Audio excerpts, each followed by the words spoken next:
Sono Alberto Zannol, direttore della sezione Competitività Sistemi Agroalimentari del Dipartimento Agricoltura e Sviluppo Rurale.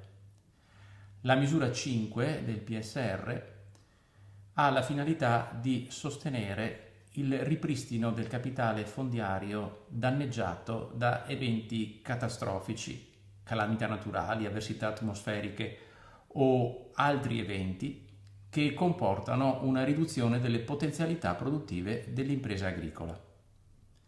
Lo scopo è quello di ricostituire questo capitale al fine di garantire la ripresa del reddito dell'impresa agricola danneggiata.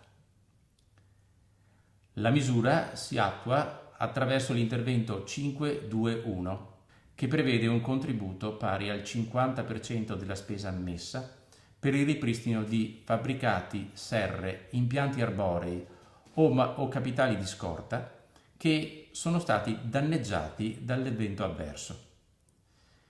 Per poter accedere alla misura, l'imprenditore agricolo deve aver subito un danno pari al 30% del potenziale produttivo interessato.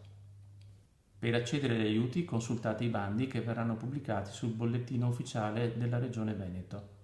Per ulteriori informazioni consultate il portale Piave o il sito istituzionale della Regione.